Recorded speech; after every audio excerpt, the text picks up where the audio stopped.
Good afternoon, class 8th. This is your new chapter, chapter 11, Force and Pressure. Very first of all, what is force?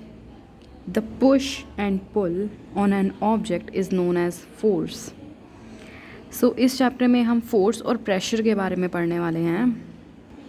And pressure की definition होती है like जो perpendicular एक object पे जो force लग रही होती है, यानी कि जैसे फॉर एग्ज़ाम्पल ये बुक एक सरफेस है और इसके ऊपर जो इसकी परपेंडिकुलर जो फोर्स लग रही है, this is pressure. So force and pressure का आई होप आपको मतलब समझ में आया होगा. Let's start with the chapter now. Warm up. When we draw water from a well, यानी कि जब हम किसी वेल से, कुएं से पानी बाहर की तरफ निकालते हैं, खींचते हैं, we pull the rope which is attached to the bucket full of water. वो जो रॉप बकेट से कनेक्टेड होती है, हम उसे पुल करते हैं. While opening the window we push the handle with our hands. On the other hand, in case we want to close the window, we pull the handle with our hands. So यहाँ पर ये जो processes हो रही हैं वो किस phenomena की वजह से हो रही हैं, that is force. Now answer the following questions. What happened due to pushing or pulling an object? क्या होता है जब हम किसी चीज़ को पुश या पुल करते हैं? हमें थोड़ी सी फोर्स लगानी पड़ती है. Do push or pull act along on the same direction? क्या जो पुश जब हम करते हैं और जब हम पुल करते हैं, लाइक अगर मैं किसी चीज़ को धकेल रही हूँ या मैं किसी चीज़ को खींच रही हूँ, तो क्या वो एक सिमिलर डायरेक्शन में होंगे? नो, वो दोनों ऑपोजिट डायरेक्शन में होंगे. While playing with a ball, we find that the ball rolling on the ground slows down.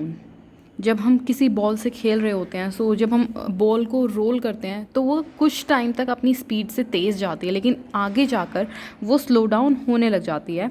It also sometimes changes its direction of motion. साथ साथ उसकी डायरेक्शन भी चेंज हो जाती है. What makes an moving object slow down? तो वो किस वजह से स्लो होती है, उसकी जो स्पीड है इतनी ज़्यादा थी, वो एकदम से स्लो कैसे होने लग जाती है, और गो फास्टर और changes its direction of motion, और उसकी डायरेक्शन कैसे चेंज हो जाती है. In each of the above situation a force has been applied. इन सभी सिचुएशंस में फोर्स अप्लाई हो रही है. Let us understand some facts about force in this chapter. So what is force? Actions such as opening a door, picking a book, hitting a ball, lifting a box, kicking a stone, pulling a chair, or pushing a door are generally used to describe certain happenings.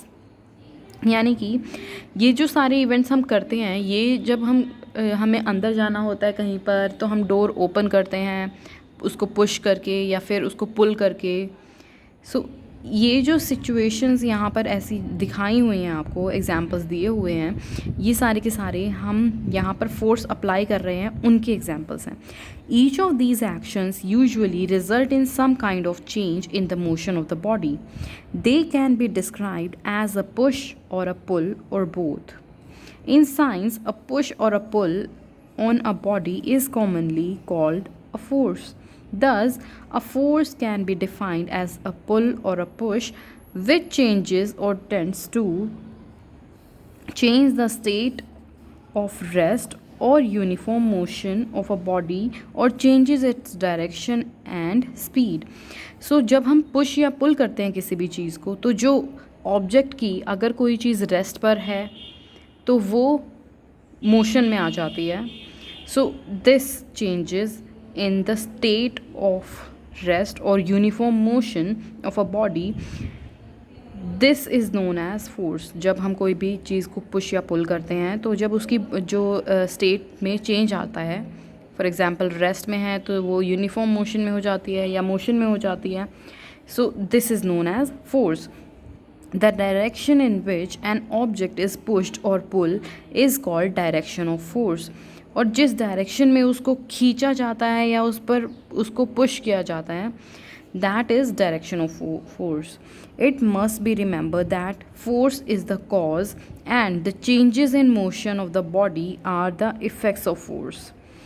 जो force है that is the cause, and जो changes उसमें हुए हैं motion में body के, that are the effects. Okay.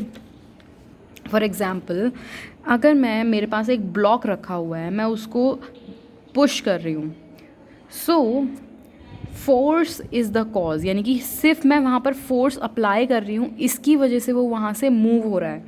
And वो वहाँ से पहले वो रेस्ट पर था एंड देन वो मोशन में आ गया. That is the effect of that force that I have applied on it. Okay. Moving further, here we have an activity number 1. Aim to identify actions in daily life situation and classify them as push or pull. Material required: a notebook, a pencil. Procedure: study the table describing some daily life situations. Identify the action involved, such as pushing, pulling, picking, hitting, lifting, lowering, flying, kicking, throwing, shutting, flicking, and so on. Next, group the actions or as push or pull. Here, यहाँ पर उन्होंने हमें एक table दी हुई है. We have to complete it. So these are the sign numbers and this is the description of that situation, what action would be took, and the action can be grouped as push or pull. So first is shifting a stack of notebook placed on a table. Is this a push or pull? This is push. Pushing, pulling and lifting. हम तीनों action से इसको कर सकते हैं, इस situation को handle कर सकते हैं. And action can be grouped as push और pull. Yes, by both these. Next is flying a kite. Flying a kite में हम क्या करते हैं, उसको पुशिंग भी करते हैं पहले, फिर हम उसकी पुलिंग करते हैं. That's it. लिफ्टिंग हम उसकी नहीं करते क्योंकि बस पुश और पुल करके ही हम उसको उड़ाते हैं. एंड इसको हम दोनों में यस कर सकते हैं. Pressing the brake pedal of a car. जब हम किसी कार के ब्रेक पैडल को प्रेस करते हैं तो हम उसको पुश करते हैं. सो यहाँ पर सिर्फ पुशिंग आएगा, बाकी दोनों blank. So here too in push yes and not in pull. Stretching a rubber band. जब हम किसी रबर बैंड को स्ट्रेच करते हैं तो हम उसको पुल करते हैं. Not lifting, not pushing, just pulling. Okay. So it is blank and it is yes. Playing tug of war. जब हम टग से वॉर करते हैं सो उसमें हम पुश भी कर सकते हैं, पुल भी कर सकते हैं. सो यहाँ पर दोनों में येस आ जाएगा. Typing using the letters keys on the keyboard on a desktop. जब हम अपने कीबोर्ड का यूज़ करते हैं तो हम उसको प्रेस करते हैं ना. सो प्रेस में क्या होता है, पुशिंग. सो पुशिंग. पुलिंग हम उसमें नहीं करते, लिफ्टिंग नहीं करते. So it is yes and this one is no. Now here we have an interaction cause force. What is an interaction cause force? Let us now understand the term interaction. Interaction सबसे पहले क्या चीज़ होती है? For interaction, at least two bodies are required, one of which the force is applied and the other who applies the force. दो body कैसे होनी चाहिए, जिस पर फोर्स अप्लाई की जा रही है, एंड सेकंड बॉडी वो जो उस पर फोर्स अप्लाई कर रहा है. फॉर एग्जांपल, मैंने अभी थोड़ी देर पहले आपको एक एग्जांपल बताया था that I have a block और मैं उसको पुश कर रही हूँ. So that block is first body जिस पर वो फोर्स अप्लाई की जा रही है, and my hand is that second body जिससे मैं उस पर फोर्स अप्लाई कर रही हूँ. सो जब वो दोनों आपस में एक दूसरे के साथ कांटेक्ट में आएंगे, that term is known as interaction. The two bodies must interact with each other for a force to come into play. और दोनों को वो फोर्स लगाने के लिए एक दूसरे के साथ कनेक्शन बनाना पड़ेगा. In case there is no interaction between two bodies, no force will come into play to show its effect. और अगर वो कनेक्शन में नहीं आते हैं तो फिर कोई फोर्स अप्लाई नहीं होगी. In other words, force arises due to interaction. Force arises due to interaction. Exploring forces. Now the next topic is exploring forces. In actual practice, more than one force act on a body at the same time, all the forces will collectively produce the same effect in the body as if a single force is acting on a body. यानी कि जब बहुत सारी forces लग रही होती है तो वो कलेक्टिवली एक सेम ही इफ़ेक्ट उसका प्रोड्यूस करती हैं. For example, I have the same block here और मैं यहाँ से अपने हाथ से उस पर फोर्स अप्लाई कर रही हूँ, कोई और उस पर फोर्स अप्लाई कर रहा है और कोई और भी उस पर फोर्स अप्लाई कर रहा है. सो जो उसका रिज़ल्ट निकलेगा वो क्या होगा, हम तीनों की net force, that will be its result.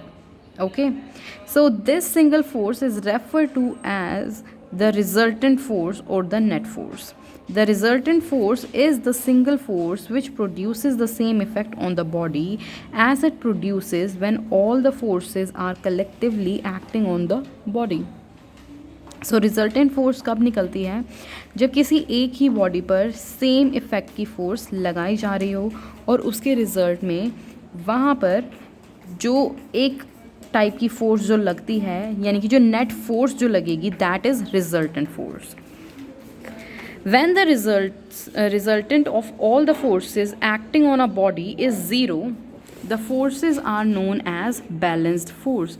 यानी कि जब जो फोर्स लग रही है अगर ऑपोजिट साइड से लग रही है और इक्वल अमाउंट में लग रही है तो that is balanced force. Okay, balanced force can not change the speed of a moving body. जो बैलेंस्ड फोर्स होती है वो कभी भी एक मूविंग बॉडी की स्पीड को चेंज नहीं करेगा, यानी कि उसी में ऐड ऑन वो होता रहेगा बट उसकी स्पीड चेंज नहीं होगी. A balanced force can never produce any motion in a stationary body. यानी कि अगर कोई जगह पर कोई ऑब्जेक्ट रखा हुआ है और अगर बैलेंस्ड फोर्स लग रही है उस पर, सो वो जो ऑब्जेक्ट है वो अपनी जगह चेंज नहीं करेगा. फॉर एग्जांपल, यहाँ पर मैंने ये पेंसिल रखी हुई है, यहाँ से कोई और उसको पुश कर रहा है, यहाँ से कोई और उसको पुश कर रहा है. सो क्या होगा, वो जो पेंसिल है वो अपनी स्टेट पर वहीं पर कॉन्स्टेंटली रखी रहेगी, उसकी स्टेट में चेंज नहीं आएगा. However balanced forces may change the shape and size of the body. और जो बैलेंस फोर्सेस होती हैं उनकी वजह से एक चीज़ हो सकती है कि शेप और साइज़ बॉडी का वो चेंज हो सकता है, बिकॉज दोनों तरफ से जो फोर्स है वो लग रही है और इक्वल अमाउंट में लग रही है, तो दोनों उसको प्रेस कर रहे हैं, उस पर प्रेशर भी अप्लाई हो रहा है. When the resultant of all the forces acting on a body is non-zero, the forces are known as unbalanced.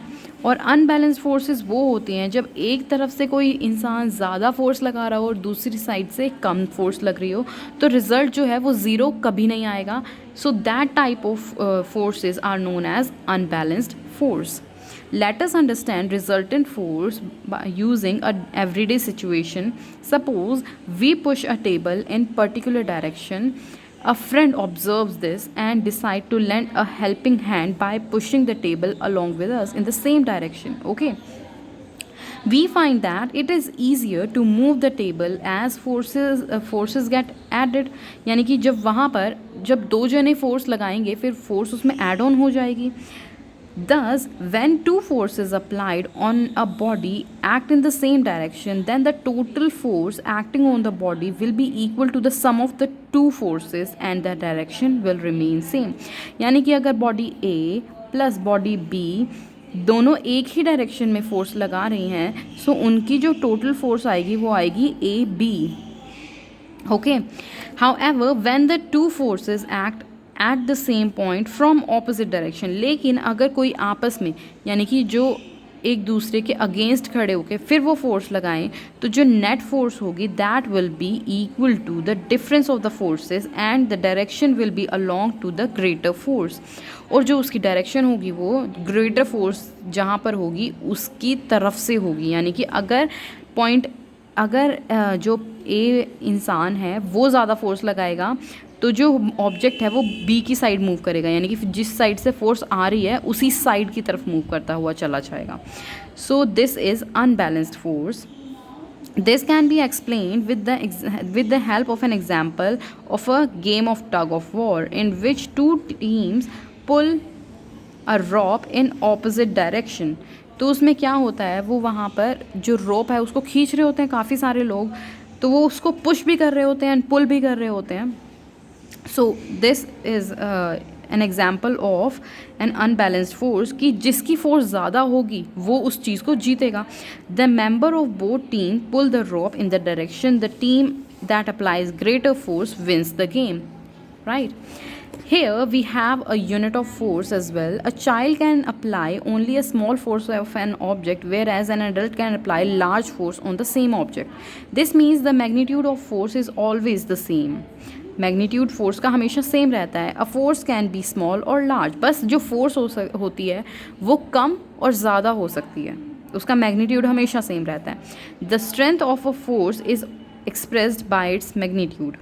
The SI unit of force is Newton, which is denoted by the letter capital N. The CGS unit of force is dyne.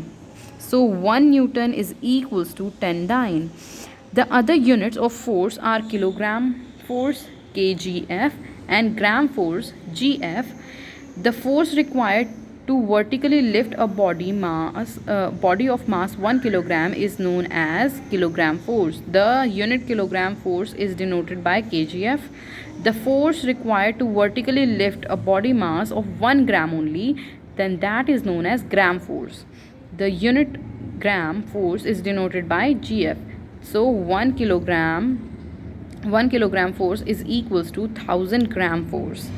Along with the magnitude of force, the direction which a force act is also taken into account. So a force has magnitude as well as direction. So इसी वजह से जो force की एक direction भी होती है and साथ साथ उसका magnitude भी होता है. This is it for today's class. Thank you.